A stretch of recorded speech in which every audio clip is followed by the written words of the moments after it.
Hello and welcome to episode 469 of the Mark and Me podcast. As always, I'm your host Mark. Now today's episode is personally a career highlight for me. I'm thrilled to announce that today's guest is Harley Quinn Smith. We get to talk heavily about her band Cinnamon, which are truly an awesome band that all of you, after today's podcast, have to go and check out because they really are that awesome. We also get to talk about Harley's acting career, her life growing up, and everything you'd expect from an episode of Mark and Me. And that interview with Harley will be coming up in just a couple of minutes' time. But in true typical Mark and Me fashion, I'll always use the intro, and my god, I can't not mention the last episode of Mark and Me. It was with the producer and songwriter Daniel James, and it's my most downloaded episode that I've released in 2025. So thank you to Daniel, Hayley Williams, and all the great people on social media for liking, sharing it. It blew up. I have never seen numbers like it, and I'm so grateful. And anyone that listened, the good news is Daniel will be returning for another episode of Mark and Me in the very near future. But today it's all about Harley Quinn Smith. So here's the interview, talking all things Cinnamon.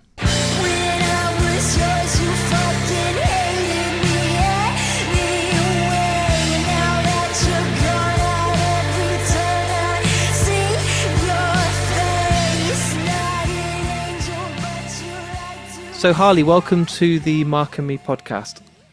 Thank you so much. I'm so happy to be here. Thanks for having me. It's been a long time coming and I'm really grateful for your time. But what I do with all guests, Harley, is I do like to go right back to the very beginning. So when you were a kid, can you remember maybe with your pocket money or someone in the family gave this to you, but the first album that you were given or bought with your own money, even if it's embarrassing and a totally terrible album? I think like the earliest memories I have with music revolve around Gwen Stefani. Oh, Um, nice.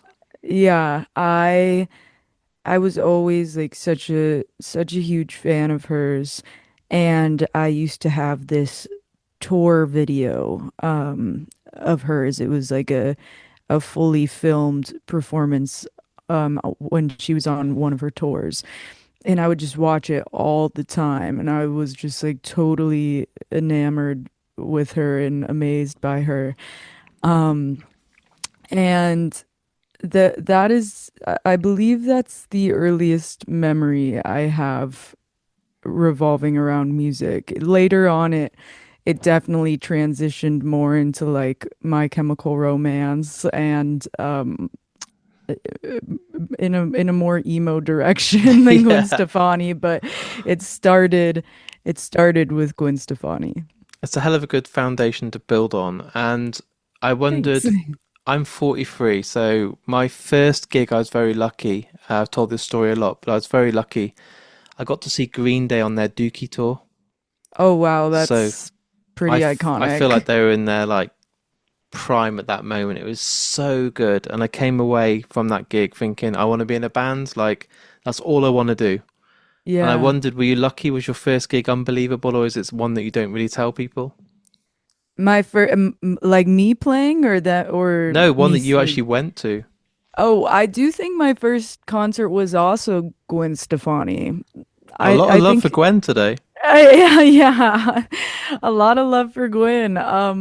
So yeah, no, it was, I mean, I'm sure there were times my parents took me along to shows before that, but that was like the most exciting thing that had ever happened when I was a kid was that my parents were like, "We're going to see Gwen Stefani."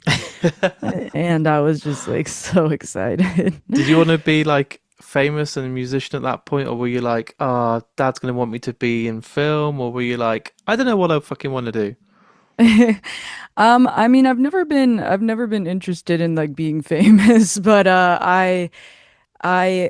first started being interested in music after that. At the time I was seeing Gwen Stefani, I was like under 10 years old and like not really No thinking one knows about at that point what they want to do. yeah, Yeah. not planning too far in advance for the future.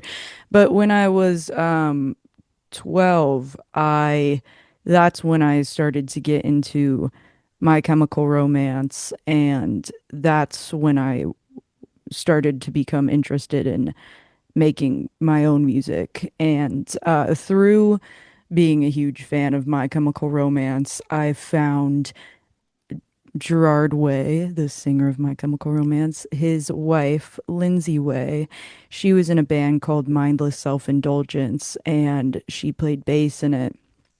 And I remember seeing footage of her playing bass while doing a back bend, and I just thought it was the coolest, most badass thing I'd ever seen. And after that, I was like, man, maybe I should try to learn how to play bass. So I started taking lessons when I was like 12 or 13, bass lessons, and that was kind of my entrance into music. It's awesome because bassists are really hard to get. So when you're at school and college, everyone is looking for a bassist because everyone's a fucking drummer or a guitarist. But then to Right. get a female bassist, it was like because everyone when I grew up at college wanted to be like Smashing Pumpkins or Mm, Sonic Youth or Veruca Salt and all these cool bands. You would never totally. get a cool bassist, never mind a female cool bassist. So you must have been like limited edition, like the rarest of rare. That's so kind. It was cool. I mean, used to be in a band called The 10th, and that was my first. Well, I had some variations of bands, I guess, before that when I was like in middle school with like there's a thing out here called School of Rock. Not the movie, No. but the movie is one of my favorite movies of all time, but it's like this place that you go learn how to play music, and sometimes they put you together in bands. So I was doing that sort of thing, but then like my first real band was called The 10th, and I was playing bass in that. And yeah, it was so much fun. And now in my new band Cinnamon, I'm actually not playing bass. I've played bass on one of our tracks that we've put out, but I am just singing in this band now. What's it feel like when you're at college and you said you were in this school of rock? Did you feel like you could ever be taken seriously? Because obviously there's pressure, isn't there, when your dad's a film director that you should probably be in film and obviously in Yoga Hosers and your acting roles in the View Askew universe. Was it like, perhaps I should do more film and be an actress and do a lot more work like that? But at the same time, music is so important to me. I also want to do that. Was it quite hard to balance it out and kind of go down the right road? Not really. I didn't go to college. What this School of Rock situation was when I was like 13 to Oh, is it that 14. younger? Oh, wow. Yeah, I was still in middle school sort of situation. We don't have that over here in the UK. That sounds so cool. Yeah, it was awesome. It was so much fun, and that's kind of how I started first playing music, was being paired with people through that. But yeah, I was still a kid during that. I had never actually went to college, so I can't speak to that experience. But I yeah, I started playing music when I was like 12 is when I first learned how to play bass, was probably playing in like little variations of bands from like 13 to 14. Then I think I started acting when I was 15, is when I first did like a small, tiny role in one of my dad's movies. And it was just like he's been putting me and all my family members and everyone he knows in movies for my whole life. Like, but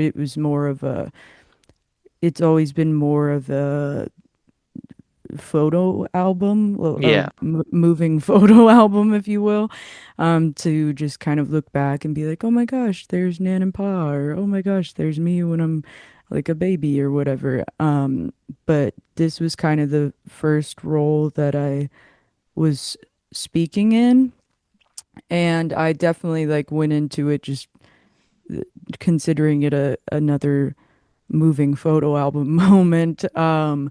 Then I walked away that day being like, "Oh fuck, this is really fun," and like damn, what a rush of adrenaline and what a thrill. And I after that, then I was starting to focus more on acting, although like music has always been a super important part of my life, all throughout my life. Like My Chemical Romance, Green Day, Smashing Pumpkins, Sonic Youth, like you So said. many cool bands, yeah. Yeah, so many cool band. Like I've Music has always been such a big part of my life. So even when I was focusing on acting, it wasn't like my passion for music, whether I was playing or just as a listener, went away. And then once I graduated high school, then I started the band, The Yeah. 10th, with my friend. And that was, you could say, in lieu of a college experience. No one needs college. That's the message I'm I, putting out there for this podcast. it wasn't for me. I knew that I really did not want to go to college. I was so grateful, like, to be able to have the means to go if I wanted to, but I I hated school so much. So I was like, the idea of more school sounds horrible to me. Let me just take acting classes and start a band instead. So that's kind of what I did. Did you have any expectations for the 10th? Were you kind of like sitting there thinking, we want to go on tour, we want to do an album, we want to self-fund our first EP, or was there just this kind of, for you, this moment just to go out there and explore and experiment and play and be with other like-minded musicians and just see what happens? Yeah, I just kind of wanted to see what happened. I had no expectations. I honestly like was not if I could have it my way when I was in the 10th, we would just put out music and I would never perform live because that's like never been the thing that interests me because I'm so like terrified of it. So if like in my ideal world and scenario, it was just us putting out music and never playing.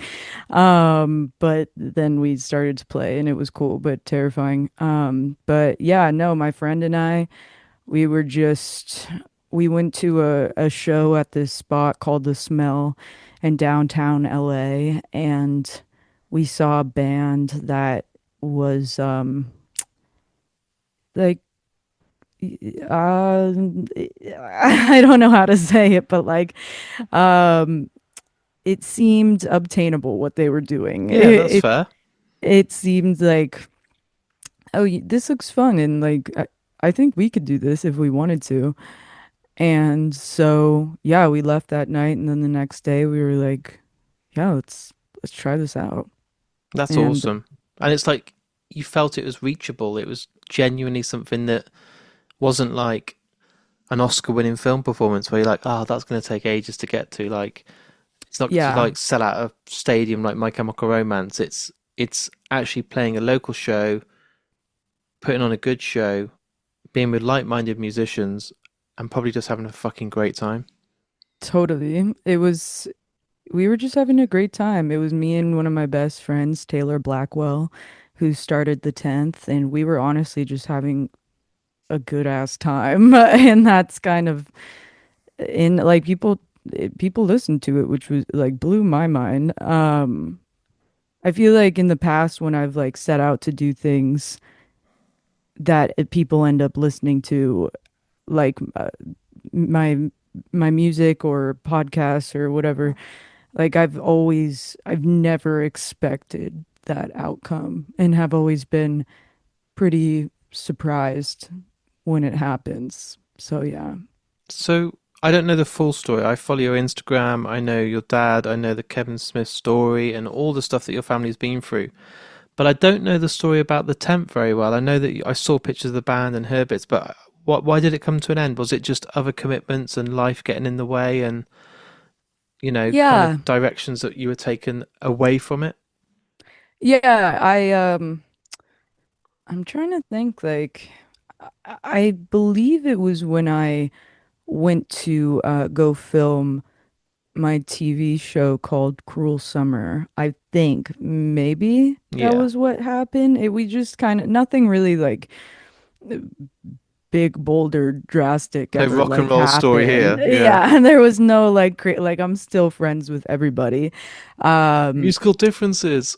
yeah, it was Yeah. just like we just I had to do this show. I had to go to Dallas, Texas for half a year, and it was also like COVID and all these things. So I think there were just outside factors that kind of led to not making music Yeah. together anymore.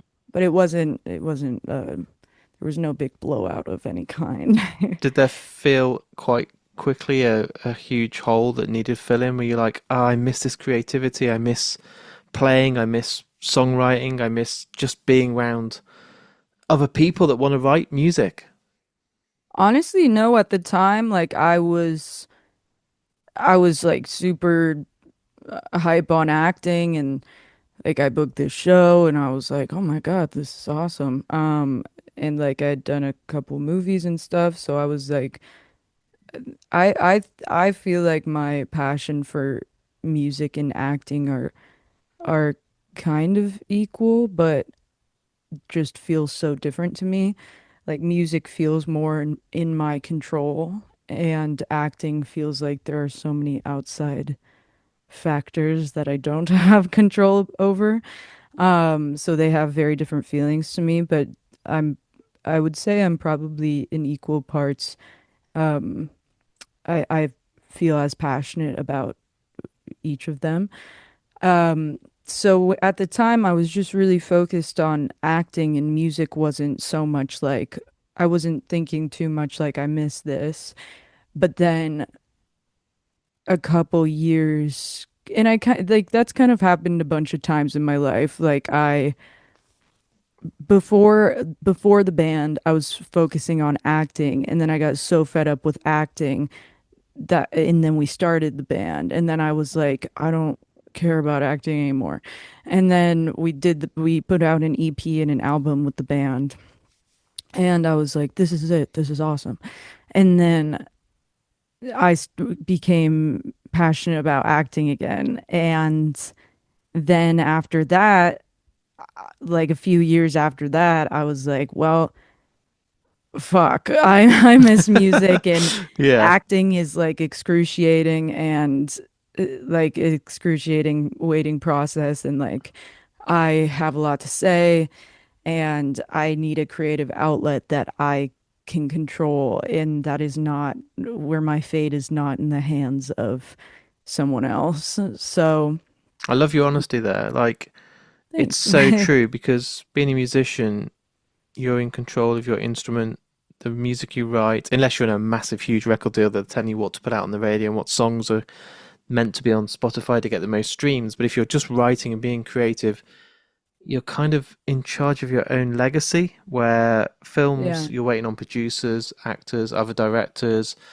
finance investors. Like, it's just such a big team of trying to please everyone. Isn't it nice just to be able to just write a song on your own or with a friend and just be like, this is all we need? totally. No, it's awesome. Like I love acting so much and it feels super therapeutic for me, um, and cathartic, but I also like hate having to wait to be cast in somebody else's project to get to feel that feeling. So I love with music, like if I need an outlet of some creative kind, I can just go to my garage and like record a demo or something and work with my band and work through my troubles while we write songs. Like uh it feels like a really I'm very grateful to have that outlet because if I was just depending on acting to be my outlet, I would lose my mind. And I kind of did, which is why I returned to music. So yeah, it's kind of been a on and off sort of thing for I would say like almost the last 10 years of my life or something. Would you say music feels more like home and more safe? Well, interesting because like I think there are aspects about both acting and music that feel comfortable and then parts that feel very uncomfortable. Like to me, I've never thought I had a very good singing voice, but I think I have an interesting singing voice.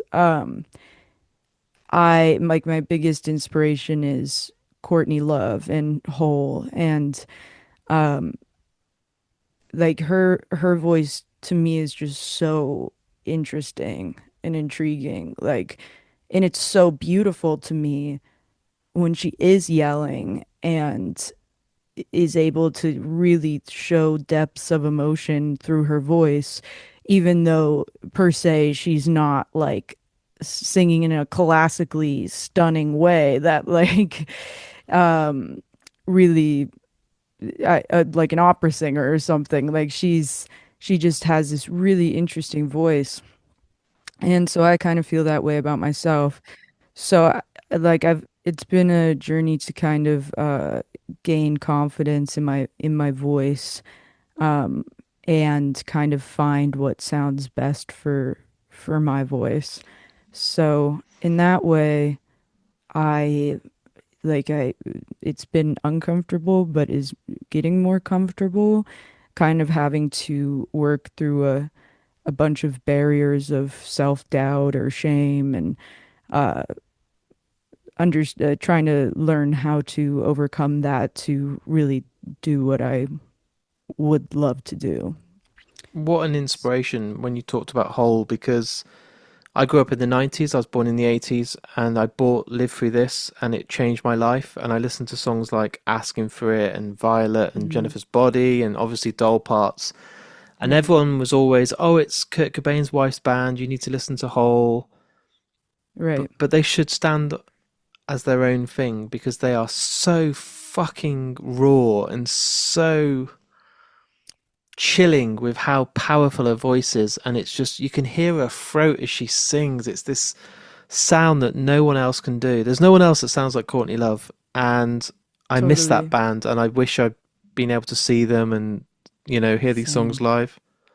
Same. I also like definitely have always felt some sort of way towards Courtney Love because she's so talented and so like brilliant on her own, and just the fact that she was always really known as Kurt Cobain's wife and not really like given the credit for everything she's done on her own, and like people would always be like, oh well, Kurt wrote the lyrics and like blah blah blah, and just would always try to take away her credibility and talent. And I I identify with that for obvious reasons. It's like kind of hard to come out of a shadow of a family member or a loved one or a partner, um, who has been successful before you.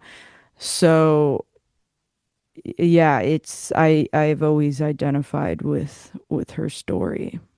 Do you feel, and I don't mean to get too heavy because I'm loving today's podcast already, but do you feel sometimes, I had Joe Hill on here, who's obviously the son of Stephen King, and we talked about writing. And I always Mm, feel like he's got an extra point to prove because it's like, yeah, but you wouldn't be where you were without your dad.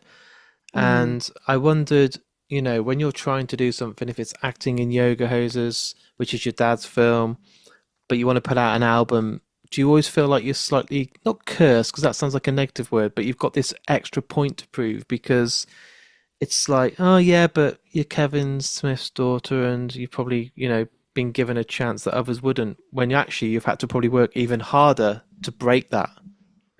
Yeah, it's like an interesting dichotomy because like obviously, as you said, like I've been in my dad's films. So like on one hand it's like yeah, things have quite literally been given to me, like those opportunities to be in my dad's films.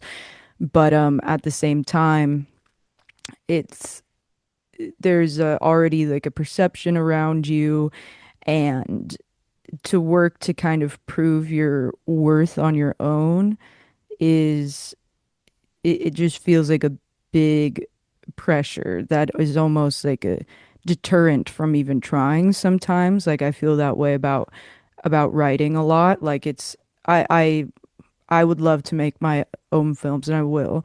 But I have wanted to make my own film for a long time, but I'm just so scared to because I just know that I will be compared to my dad and like what if I'm not as good as my dad or what if my first film isn't legendary like his is and so I think that's another reason why I love music so much is because that's something my dad has not touched. Like music is mine and he always has been like I don't know how you like got into music because I like I never done that. And like he my dad is like a super believer in like it's in your blood. Like this is in your You should be blood. picking up a camera, Harley. You should be now making Yeah, Clerks yeah. 4. Yeah. He's always been like writing is your destiny, like that sort of vibe. So like he's always been like, I don't it's so wild that like you got into music.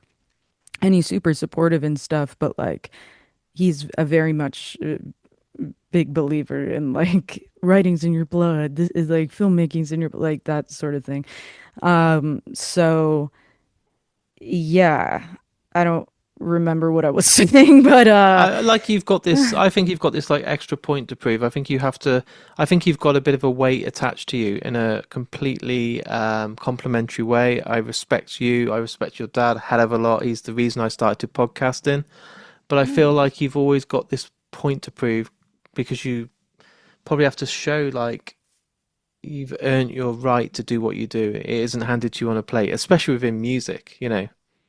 Yeah, I think that's why I another reason I just really love music because like any success that I have from music is my own. Like there's nothing in the music world that my dad would do to help me. Like he doesn't and like I'm so grateful for any help he wants to give me, but like at the same time, it's really crucial that I go on creative journeys by myself that don't involve him. So I really love that with music, any sort of progression or success is due to my what I and my bandmates are doing.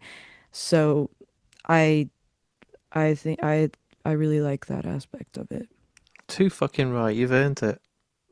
Thank you. Thanks. So let's talk cinnamon. The song that everyone's heard out there is Star, which has got an incredible music video, which takes me right back to the whole years of the 90s. You know, I was watching that and listening to it, and I was thinking this could easily be, you know, in the same era as Veruca Salt, who's a band that I Thank grew up you. with listening to, and I Yeah. was absolutely obsessed with them. And I thought even stuff like God, Pixies. I hear Pixie elements. Yeah, well, thank you. Pixies are one of my favorite bands of all time. Mazzy Star. You know, I hear all these moments. I feel like Thanks. I've been transported back to 1994, 95, and that is something Oh, that's gorgeous, thanks. especially with the music video, the vibes you get. And Yeah. I have no idea how you guys formed. Was it a group of friends that you jammed with? Was there an audition to come and join a band? Let's hear the story how Cinnamon came about. All right. Well, a quick first shout out to my friend Seth Sherwood for directing the Star music video It's because he awesome. killed it. Thank you. Thank you on behalf of him. He is so talented and a dear friend of mine. Anyways, so yeah, Cinnamon actually started with myself and then my two bandmates, Luke Mays and Nick Morrison, who are my fiance's childhood best friends. So, Nice little circle. yes, so I had really been wanting to make music again. I was really fed up with acting and I was putting it out there. Luke had already moved out here. My fiance and both Nick and Luke are from a place called Richmond, Virginia. And so Luke had already moved out here. He had been living here for a few years already, and he came out here to make music. That was I mean, he's been playing music for forever, and him and Nick used to be in bands together back in Virginia. So he had been out here, and then Nick, he was coming off of another band in Virginia who had just kind of parted ways, and we were like, why don't you come out here and try to we can try to do something together. So he moved from Virginia to LA so we could make this happen. That is the commitment you want right off from the start. Totally. Yeah, Yeah. like No, you're in for this for the right reasons. yeah, totally. We were like, oh, damn. Okay, cool. Let's do this. Um, and yeah, so it was just the three of us at the beginning. And then on the first two singles we released called Star and Why, uh, we had a drummer by the name of Nathan Kidd, Nate, if you will, and he was also from Virginia and had been in bands with Nick and Luke in the past. So there was like all this past history. I'm writing all this down and like linking it like a serial killer case with all these links and like bits of cotton through Literally, pins. Yeah. it's pretty wild. So he like flew out just to like record the singles with us, and then he went back. Um, and then for our third single, Is This As Good As It Gets, we had been in search of a drummer because like realistically it was hard for like Nate to come back and forth to record and stuff. And so we were looking for someone who was here, and through a friend of a friend we found the lovely talented Michael Southcombe, and he was the drummer on our third single, Is This As Good As It Gets. Fast forward to like now, like as of a month or two ago, Nate actually also moved out here from Virginia, and he to be in the band. And so he is now our drummer, and Michael, who was drumming for us, is now our bassist. So a lot happened in the interim for us to get from point A to point B, but it involved three boys moving from Virginia and another boy moving from Chicago, and now we're All in all the here. same spot. Yeah. That must be good for rehearsals. Yeah, it's definitely pretty helpful to not have like half of your band in a different state. So does this feel really special now you're all together? Does the momentum kind of feel like this is really, you're feeling it within you, like this is special? Yeah, it's been fucking awesome. Like we Nick, Luke, and I were just really writing kind of on a computer more or less for most of the time, because like Nick or Luke would come with either like a part of a song or like a structure for a song, and like they're both so talented. They play guitar, bass, they can both play drums, like they can kind of do it all. And so they'd come with a structure or idea, and then I'd write the melodies and the lyrics. And so it was kind of like we weren't really writing in a live sense. Like we were someone would come Like with sending something. demos and ideas and like Yeah. jamming. Then we'd like work, and like I'd record vocals into the computer, and like we'd build off of that and stuff. So it was kind of like a very choppy process that I feel like took a lot longer than it's taking now, just like playing live with each other and figuring it out. So yeah, it definitely makes a huge difference to be able to play together and figure it out in the moment as opposed to on a computer. The response for the, two and now three singles that are out has been unbelievable, hasn't it? The comments are all really, really positive. Everyone is saying how great it is. I've seen people compare you to, I think I saw a post the other day saying like you've got these vibes about you that remind you of like Shirley Manson from Garbage, and Oh, that's so really nice. huge compliments. And I don't know, I've just got this feeling that I don't know. There's something in this. It feels really special. Like you haven't even done your Thanks. first gig right now, but Yeah. there's people getting excited and there's people talking.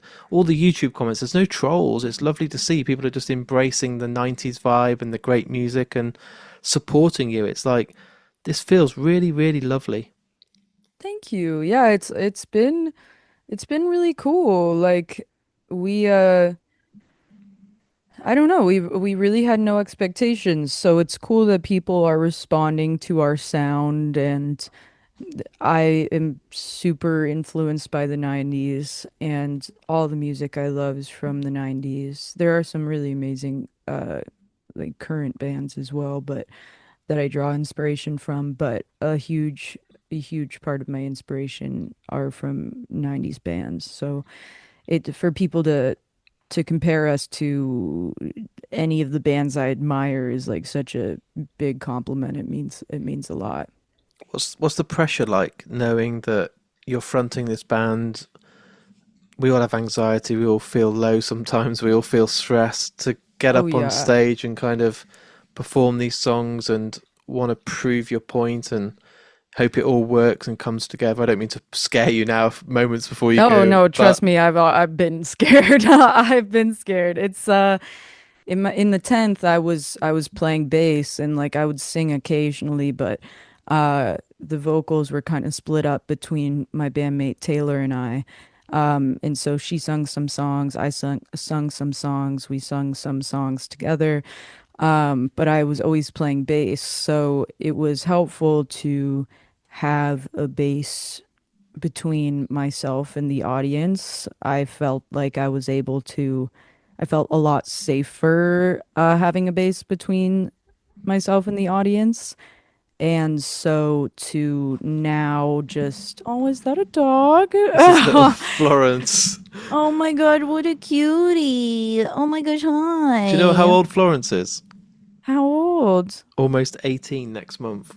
Whoa. That's cool, isn't it? That's really cool. That's hell yeah. Congratulations. You've Yeah, given that she's. dog a great life. Look at her though. Look at her. She's wrapped up in a nice little jumper. Yeah, that's a happy dog She right enjoys there. podcasting. She's Oh happy. my God, what a cutie pie. Yeah, Oh she my always makes an appearance on podcasts. Like whoever I'm talking to, she's like, "I need to say hello."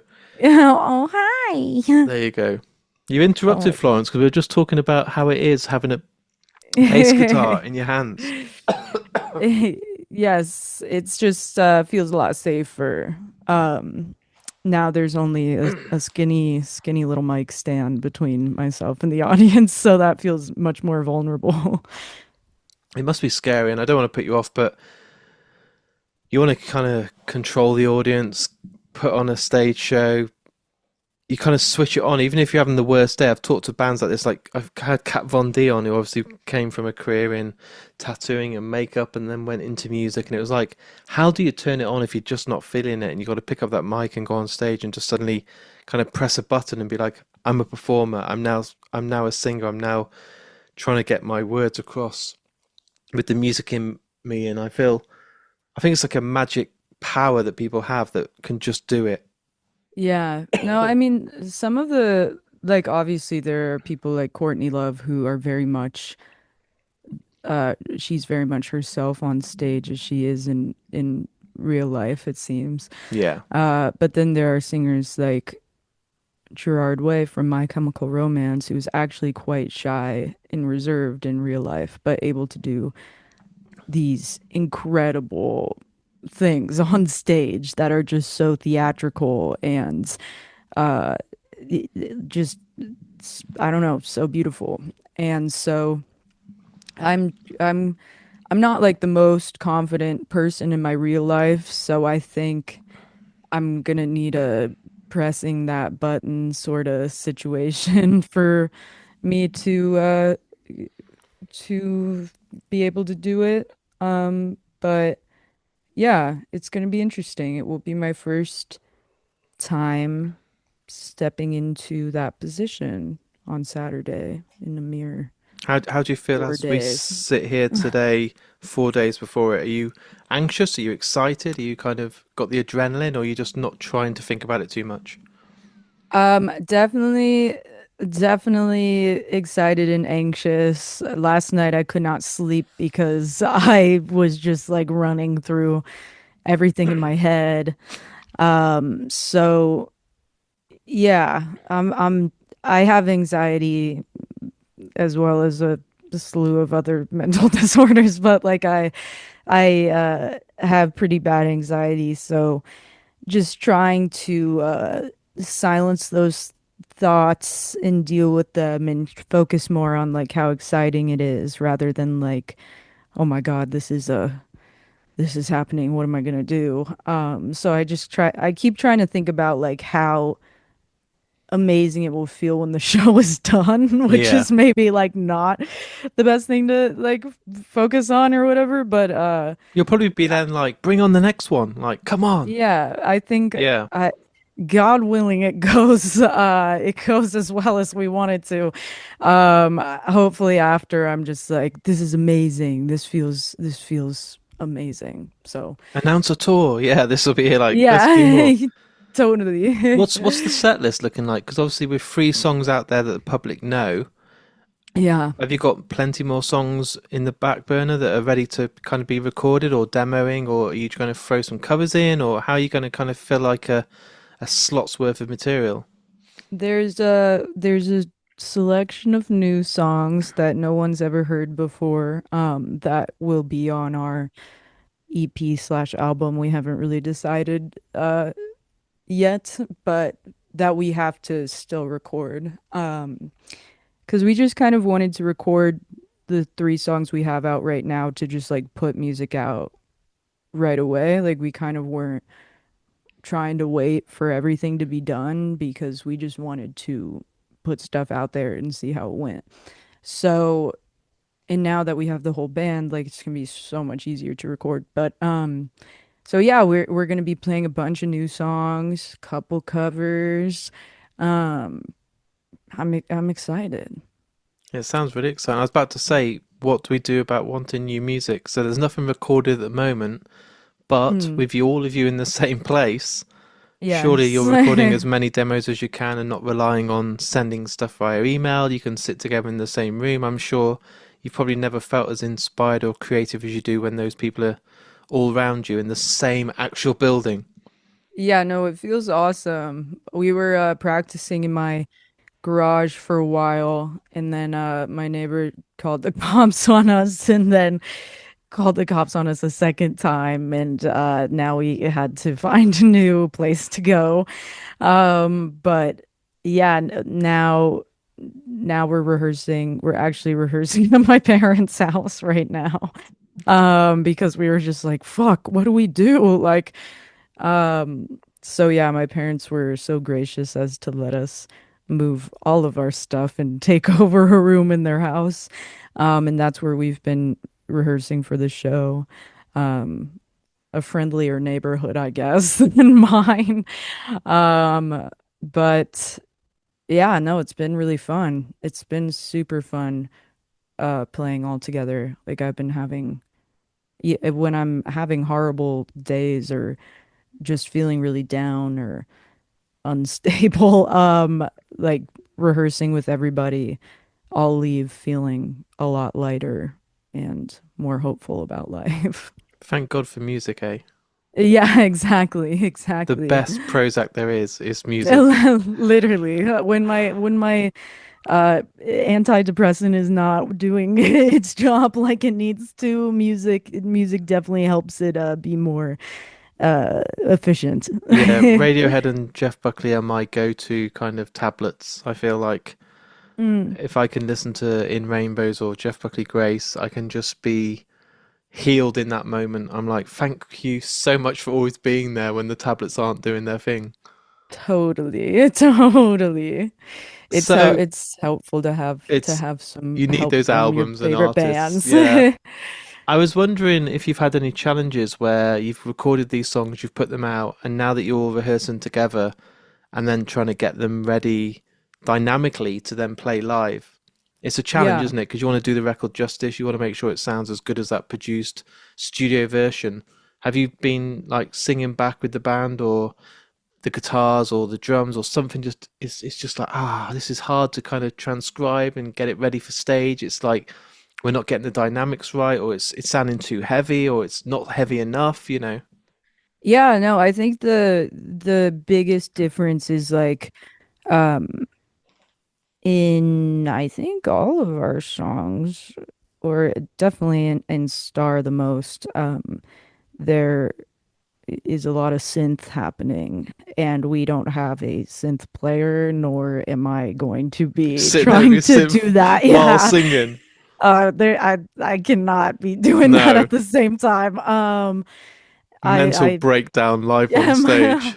I'm not talented enough to do that. My brain doesn't No, it doesn't work in that way. I'm like, I gotta focus entirely on this one thing.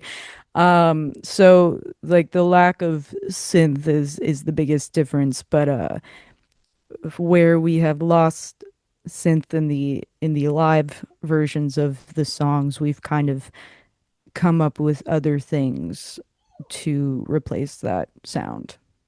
So, that's yeah, exciting. that's the biggest difference. So, what I do on this podcast, and it's my final question. Your dad's had the question. Most of the people you know that have been on the podcast have had the same question. But as it ends, as it's all edited, you get to choose a song that you love by any artist that's played at the very end. So, as the Aw. podcast is all nicely edited and they hear us talking away for 45 minutes, at the very end, obviously, I'll put a little bit of clip of Cinnamon and tell people to go and listen. But at the very end, as outro music, it'll play a song in its entirety. What song, when I Aw. ask you the question, Harley, and I know there's probably a million in your head right now, what's the one that This comes to your heart that you just think that's the song? the first thing that came to my mind was Rockstar by Hole.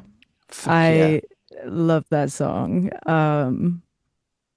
In it that's like one of my favorite songs to sing along to. So I would say I Rockstar wanted to by listen to Hole. Hole anyway after talking to you today. I'm like, after tonight, I'm going to go downstairs, get my vinyl, and listen to Live Through This in its Hell entirety because I yeah. was like, it just feels like we've brought it back. But now you Yeah. give me a reason to like really listen to Hole again because I'll end up editing this song, putting it into the podcast, and then going down, spending the next 2 weeks falling in love with Hole again. Hell yeah. I'm so glad that you're going on this journey. Everybody's got to go on a revisiting a whole journey every now and again.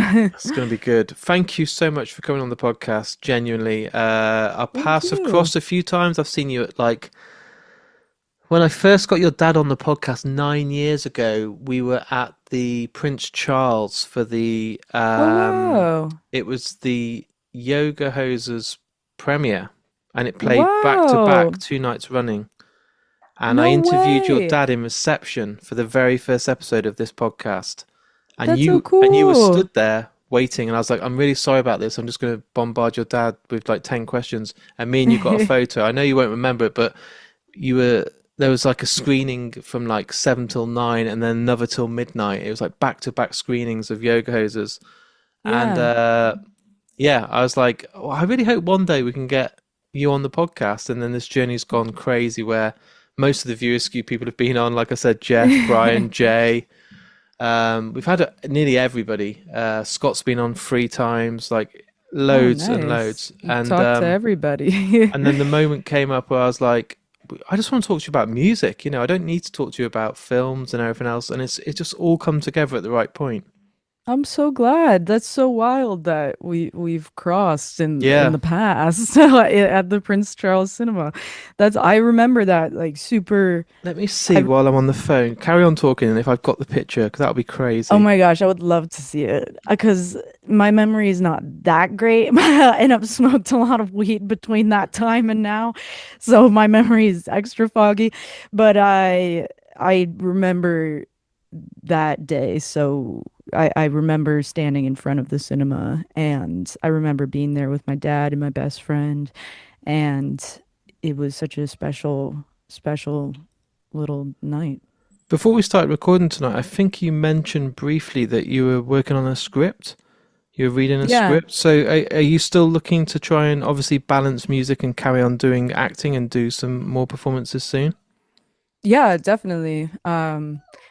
Acting is still very much part of my life. So I'm just auditioning all the time and writing my own script and yeah, reading scripts all the time. Do you know, I can't find the picture on the moment, but what I will do is I'll drop you an email because it's just Yeah, like a send it. really funny moment of like, oh man, that was like probably 20 2019, something like that. No, before that. It must be about 10 years ago. Yeah, I think I was like 16 or 17 That's crazy, isn't it? and I'm 26 now. Yeah, that's crazy. I'll That's send you the wild. picture. Okay, cool. Please do. But That's I awesome. really hope the gig goes well as well because I know that that's scary. Your first gig is such an important moment, and I don't want to I don't want to kind of make you more nervous by talking to it today and being like, "Are you nervous? Are you scared? Is it going to Oh be no, everything you want?" trust me, those feelings existed before our conversation. But But I I think it's going to go really well for you. I've seen lots of people talking, and what I love about your band is all the comments on social media. Everyone's usually out to try, and there's always one dickhead, isn't there? That's like, "This is terrible. Fuck you." Oh yeah, for But sure. I've not seen that for Cinnamon. I've been like, everyone's like, "This is cool." Oh, that's really nice. Thanks. Yeah, So I mean, I'm used to like a percentage of hate for sure, but yeah, it seems like for the most part people are digging it. So that's really cool. and do you think without kind of if anyone's listening now, do you think it could be early next year we get another single now that you're all together, or do you think we're going to be waiting? There's no kind of time limit, but is there a moment you feel like you're working towards? I mean, if all goes to plan, I would love to have something out by the end of the year, but we'll see how it goes. That would be But awesome. soon, the at the soonest possible time. Yeah. So either like the end of this year, early next year, everyone can expect more cinnamon. I can't see it in your eyes. The same one every night. Don't have to wonder why.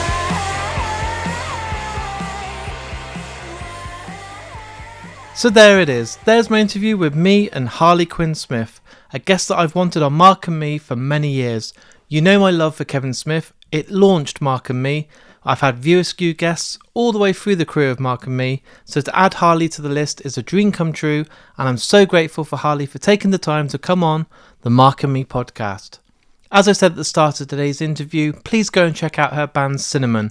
Go and follow them on Instagram, go and listen to them, check their videos out, they're brilliant. I can't wait to see more of them, and I'm really glad to say that the gig went fantastically. I spoke to Harley after it and she had a great time. I've seen footage, the videos look awesome, and she's going to go on to big things, and this band are really going to blow up. If you've enjoyed today's episode, guys, please share it. You know the score by now. Go on Facebook, Twitter, Instagram, TikTok, whatever you do, hit the share button and let people know this podcast is available. It's always going to be free, and I really do appreciate each and every share that you guys do for Mark and Me. I do have sponsors of the podcast as well, so let's give a shout out firstly to Richer Sounds. They are the best people out there for audio and visual, so if you want to buy yourself anything to do with that, go on to richersounds.com or visit any of their high street stores. And secondly, Vice Press. These guys are the best out there for licensed art and prints, so go on vicepress.com, add anything to your basket and use the discount code MarkandMe10 for 10% off your first purchase. Right guys, I'll be back in only a few days' time with another brand new episode of Mark and Me, so until then, please stay safe, look after yourself, go and check out Cinnamon, and I'll speak to you all very soon. Well, I went to school. Oh. Well, I went to school.